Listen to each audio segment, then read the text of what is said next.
Сиқырлы қасық ертегісі. Бір ауылдың шетінде бай мен бәйбіше тұрыпты. Олардың малы да, ақшасы да көп екен.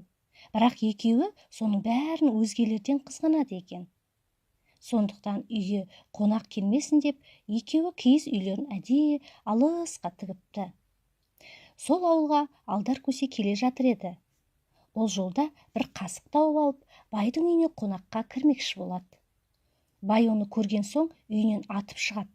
Алдарды қуып жібермек болып, «Қап, саған берер тамағым жоқ.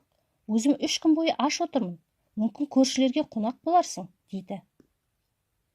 «Менде сиқырлы қасығым бар. Ол кез келген тағамды өзі даярлайды. Сондықтан маған сенің тамағың керек жоқ. Оданша мен саған тамақ істейін», дейді алдар. Бұған қуанып кеткен бай алдардың айтқанына сеніп, сиқырлы қасықтың қалай тамақ жасайтынын көргісі келіп кетеді. Сонда алдар көсе, бұл қасық пен қазанды араластырып отыру керек. Сонда ол тамақтың бәрін өзі істейді. Тек сен көзіңді жұмда алақай, мақалай деп айқайла. Көзіңді ашқанда алдыңда дәмді палау тұрады, депті. Сөйтіп бай көзін жұмып тұрғанда алдар көсе оның бәйбішесіне барады. «Әй бәйбіше, байеке саған ет пен май берсін деп бұйырды. Кәне, алып кел», дейді. Байдың әйелі ет пен майды береді, ал алдар оны араластырып тұрған қазанға салады.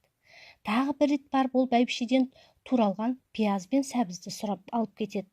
Ең соңында одан күріш алып, күрішті де қазанға салып қояды. Бәрін дайындап болған соң алдар көсе де байдың жанына келіп, алақай, ақалай, мақалай деп айғайлай бастайды. Палау пісіп болған кезде ол байдың көзін ашып, палауды көрсетеді. Палаудың дәмін көрген бай, «Ах, палауың қандай дәмді болып шықты.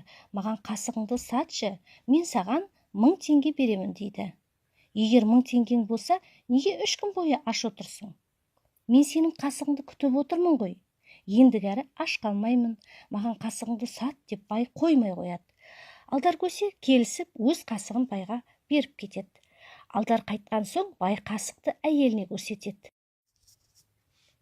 «Міне енді бізге тамақтың керегі жоқ. Бәрін осы қасық даярлайды», дейді. Әйелі: «Әй, сонда палауды қасық істеді деп ойлайсың ба? Сонда етті кім берді? Сәбізді кім турады? Сен көзіңді жұмып отырғанда алдар көсе сен бұйырды деп азық-түліктің бәрін сұрап алды. Оның сиқыры сол, сен сияқты ақымақтарды алдау», деп байына ұрса бастайды. Сонда ғана бай өзінің алданғанын түсінеді.